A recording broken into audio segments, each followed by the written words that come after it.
പ്രധാനമന്ത്രി നരേന്ദ്രമോദി അടുത്ത ചൊവ്വാഴ്ചയും ബുധനാഴ്ചയും കേരളത്തിൽ ചൊവ്വാഴ്ച വൈകിട്ട് 5-ന് കൊച്ചിയിൽ റോഡ് ഷോ നടത്തും. ബുധനാഴ്ച രാവിലെ 7-ന് ഗുരുവായൂരിൽ എത്തുന്ന പ്രധാനമന്ത്രി സുരേഷ് ഗോപിയുടെ മകളുടെ വിവാഹത്തിലടക്കം പങ്കെടുക്കും.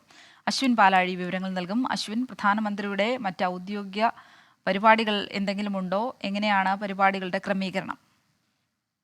രേഷ്മി, കഴിഞ്ഞ ദിവസത്തെ സന്ദർശനങ്ങൾക്ക് ശേഷം വീണ്ടും 2 ദിവസത്തെ സന്ദർശനത്തിനായാണ് മോദി കേരളത്തിലേക്ക് എത്തുന്നത്. പ്രധാനമായും 2 ജില്ലകളിലാണ് മോദി എത്തുന്നത്. അത് എറണാകുളം, തൃശൂർ ജില്ലകളിലാണ്. പ്രധാനപ്പെട്ട ചില ചടങ്ങുകൾ തന്നെയാണുള്ളത്. കൊച്ചിയിൽ റോഡ് ഷോ സംഘടിപ്പിക്കുന്നുണ്ട്.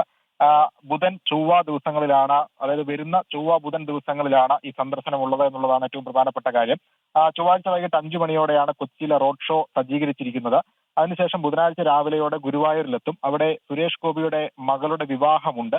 അതടക്കം ഒപ്പം തന്നെ സമൂഹ വിവാഹം നടക്കുന്നുണ്ട്. അതിലും പങ്കെടുക്കും. ക്ഷേത്ര ദർശനം തന്നെയാണ് മറ്റൊരു പ്രധാനപ്പെട്ട കാര്യം. ഇങ്ങനെ 3 പരിപാടികളാണ് തൃശൂർ ജില്ലയിൽ അന്ന് ക്രമീകരിച്ചിരിക്കുന്നത്. രാവിലെ 10 മണിയോടെ ശേഷം തിരികെ കൊച്ചിയിലെത്തും. അവിടെ പാർട്ടിയുടെ നേതൃയോഗങ്ങളിൽ അടക്കം പങ്കെടുക്കാനാണ് മോദിയുടെ തീരുമാനം. ഒപ്പം ശക്തി കേന്ദ്രങ്ങളിലെ ആളുകളുടെ യോഗം തൃശൂരിൽ ക്രമീകരിച്ചിട്ടുണ്ട് എന്നുള്ള വിവരം വരുന്നുണ്ട്. അതിൽ ചില പുതുക്കിയ ക്രമീകരണങ്ങൾ കൂടി വന്നാൽ മാത്രമേ ശക്തി കേന്ദ്രങ്ങളിലെ നേതാക്കളുമായുള്ള കൂടിക്കാഴ്ചയുമായി ബന്ധപ്പെട്ട വിവരങ്ങൾ പുറത്തു വരികയുള്ളൂ. എന്തായാലും ഇങ്ങനെയാണ് പ്രധാനപ്പെട്ട മോദിയുടെ 2 ദിവസങ്ങളിലെ പരിപാടി നിലവിൽ ചാർട്ട് ചെയ്തിരിക്കുന്നത്.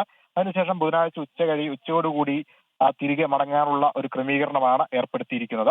എന്തായാലും കൊച്ചിയിലെ റോഡ് ഷോ വളരെ ശ്രദ്ധേയമാണ്. കാരണം മധ്യ കേരളത്തിലടക്കം BJP വളരെ ശക്തിയോടെ മുന്നോട്ട് വരാൻ ശ്രമിക്കുന്ന സമയത്ത്, പ്രത്യേകിച്ച് പാർലമെന്റ് തെരഞ്ഞെടുപ്പിന്റെ കൂടി പശ്ചാത്തലത്തിൽ കൊച്ചിയിൽ നടത്തുന്ന റോഡ് ഷോ തൃശ്ശൂരിലേതുപോലെ തന്നെ ഒരുപക്ഷെ അതിനേക്കാൾ കൂടുതൽ പ്രാധാന്യത്തോടു കൂടി രാഷ്ട്രീയ കേരളം നോക്കിക്കാണുന്നതാണ്.